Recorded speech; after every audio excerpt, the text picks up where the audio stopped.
Hey everyone, Scott here to discuss Eternal Sunshine of the Spotless Mind, starring Jim Carrey, Kate Winslet, Kirsten Dunst, Mark Ruffalo, Elijah Wood, and Tom Wilkinson, directed by Michel Gondry. Now, before I get into this movie, I have to confess something now. I saw this in theaters, but it was a little bit late. I didn't go opening weekend like I usually do for some movies, but this one I didn't really care what it was about or didn't know what it was about, so I went to this movie and I remember being eh, enjoying this one. And is it the movie that people talk about today as a great film? Let's get into it. And I will confess now, Jim Carrey. Let's get into this review, and you'll see what I'm talking about. In Valentine's Day of the year 2004, Joel Barish, played by Jim Carrey in one of his best performances in my opinion, wakes up and skips work to go freeze his ass off at the beach while narrating about his life and asking himself if he should get back together with his ex-wife Naomi until he meets Clementine Krasinski. I don't know if I said that wrong, please forgive me. Played by Kate Winslet with different hair, which looks good on her, and they talk on the train, and Clementine recognizes Joel from shopping at her work at the bookstore called Barnes& Noble, and she makes a joke about her name from Huckleberry Hound, oh my darling, oh my darling, oh my darling Clementine, while sometimes she comes off like a bitch but apologizes afterhand while Joel is being very nice with her. While their chemistry makes me believe they're in love, which is a beautiful choice of director Michel Gondry, and the cinematography is absolutely well done, and yes, this movie is very well made. After they get off the train, Joel offers Clementine a ride home, and once she gets back home, she asks Joel to come upstairs to her place to have a drink, and she gets drunk and brings up marriage while they don't know each other at all.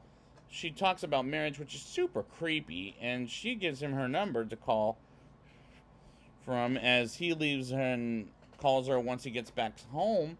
And if it were me, I would advise calling her after you got back home and from meeting her for the first time.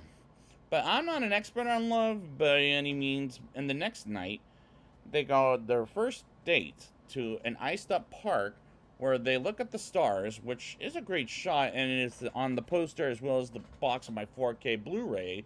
But again, this movie has very good shots from start to finish. Joel drops off Clementine at home and wants to sleep at his place, and she goes and gets her stuff while Joel is approached by Patrick, played by the Lord of the Rings Elijah Wood. That's the only time I ever knew him from something. Wondering what is he doing there, and I could have asked the same thing about him, and he was creeping me out. And the opening credits by the 18-minute mark, which feels a little random as Joel is depressed for some reason, as the movie will explain later on, and he explains to his apartment by going to his apartment on his own, while Patrick, along with Stan, played by Mark Ruffalo, spy on Joel as Joel goes to his brother Rob and his wife Carrie and tells them he went to the bookstore where she works at to try to say hello to her, but she forgot about who Joel is, as it turns out she's seeing another man who happens to be Patrick. And I felt so bad for Joel, as I do like the characters, as these actors do a tremendous job. Joel visits Dr. Mierzwiak, forgive me if I said that wrong, after seeing a letter from Rob's place, and the doctor is played by Tom Wilkinson, who sadly just passed away recently. May he rest in peace. He goes there, and the desk lady, Mary, played by Kirsten Dunst, she doesn't give him a pen to sign some papers, which seems very unprofessional of her, and sees the doctor and tells him he wants to get rid of Clementine from his memory. And this is going to sound tragic, but I kind of wish there is a doctor that can help me erase someone like that, as I believe this is fictional, and these scenes are heartbreaking, as I felt heartbroken for Joel at this point. Joel meets Stan while at the doctor's office as he shows someone some old classic movie, and Joel records his voice on a tape recorder of how he met Clementine in the first place at a party at the beach where we hung out at the beginning of the movie. And he goes to sleep one night while he sees himself asleep, and this is a total mind fuck, as this movie does a good job at mind fucking with people, and writer Charlie Kaufman does do a great job at writing scripts like what this movie is. Meanwhile, Stan gets rid of Clementine from Joel's memory along with Patrick, starting with their argument about how she got drunk and parked his car against a fire hydrant. And they break up while in the real world, Stan and Patrick have beers, and Mary will come in the apartment later in the film, while Joel hears Stan and Patrick talking about how Patrick has a girlfriend whom he stole her panties. As they laugh, and I do like the setup, but at the same time, Stan likes kind of seems kind of like a douchebag, while Patrick is a fucking pervert in this movie. And if there were least likable characters, Patrick would be the least likable character in my opinion. Joel dreams of Clementine wanting a baby and making a scene while Joel doesn't want to talk about it in public. And as we learn in the real world, Stan and Mary are a couple while she hates Patrick, brings out a drink and gives one to Stan while they're working, which happens to be the worst professionalism from doctors ever. While Joel and Clementine have tragic couple stories, and the writing is great in this movie, while it has an early Christopher Nolan twist I've ever seen from director Michel Gondry. Patrick gets to Clementine as she's depressed, and she begs Patrick to go out with her out of town, while Stan and Mary have a dance party while working on Joel's memory, and that's not how doctors are supposed to work.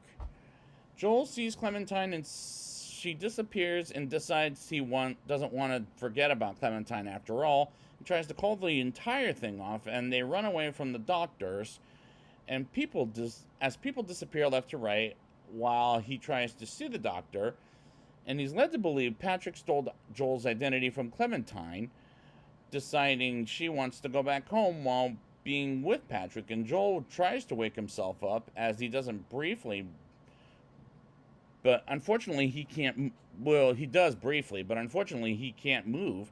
And this scene is actually working, but in a way that you have to think about it. And this is one of those movies where you have to think and pay close attention to it. And that's great filmmaking and storytelling at its finest. Joel is a little kid while Clementine is his babysitter, and while he was hiding, his memories stop erasing themselves, and Stan is a bit flustered while he freaks out, and Mary gets the idea of calling the doctor to help out erase the rest of his memory. And he comes to the apartment, and Mary is stoned while Joel cries, and the effects on Kid Joel looked convincing, as the scene with the doctors are odd, but it's important for the movie's sakes. The doctor arrives to the apartment to help fix the memory eraser while he's in the sink, and Clementine and he awakens, and the doctor gives him the shot to go back to sleep as he gets back to it, and the machine works again, and they go back to the doctor's office and sees their faces are fucked up like ghosts, and it suddenly disappears on the computer once again, which is interesting that Joel tries to get out of it. Joel feels ashamed from a memory of a bully named Freddy telling him to kill a dead bird, or a wounded bird, let's say at best, and pretends to kill Clementine, and after he gets beat up by this Freddy kid, what a punk ass. And they go back as adults to Clementine pretending to kill Joel as we move on to the beach with an abandoned house where they go inside later in the film in the real world. Stan goes outside for some air, and Mary flirts and kisses the doctor, and he says they'll never work as she's too young for him. And the doctor's wife comes there and sees the doctor kissing Mary while Stan honks the horn, and the doctor and his wife end up getting a divorce off screen, while Mary explains she's a stupid little girl with a stupid crush. As she drives away, and Mary quits and exposes to the people whom they erase their memories for the tapes from their history to hell, even Joel and Clementine at the very end of the film, which is a good arc for Mary, as he's had affairs before with Mary, as well as other women, and the doctor is one hell of a fucked up sex addict. And Stan sees Mary leaving the job, which is smart of her to do so, and I like the acting in these scenes, as this is well acted.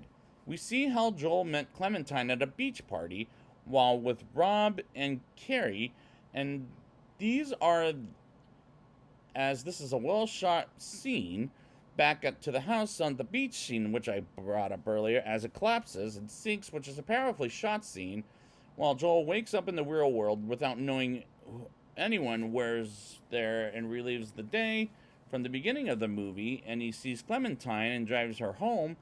She grabs her mail and brings her tape mail to her in Joel's car as they hear Clementine's voice saying these horrible things about Joel. And when he gets home, he has a tape of the same thing, but with his voice, while Clementine walks out of Joel's car to her home, and she tells Patrick to fuck off, which serves him right, by the way. And she goes to Joel's place, and they say to each other how sorry they are and forgive each other and have a happy ending of them running on a beach together. And the climax was beautiful, but at the same time made the movie tragic, but it's still a very good film at the end of the day. Now it's time for my rating. I'll give this movie a 8.5 out of 10. The chemistry between Joel and Clementine is a beautiful choice being made by director Michel Gondry, as it was believable, and Jim Carrey gives one of his best performances in this movie, in my opinion. And the hair on Kate Winslet looks very good, and the cinematography is well done. While this movie is very well made, the movie has some very good shots from start to finish, as there were times the movie was tragic, like Joel trying to erase Clementine, but luckily, it has a happy ending that made me smile, but at the same time, it was tragic. I did like that director Michel Gondry had an early Christopher Nolan mindfuck kind of twist. While I've never seen Being John Malkovich, although I have seen adaptation, writer Charlie Kaufman does a great job with creating this story like how it is, as this is a solid recommendation, as this might be Charlie Kaufman and Michel Gondry's best work, in my opinion. So I'd like to thank you guys for joining me for this review, and until then, it's time to fall in love. Aww.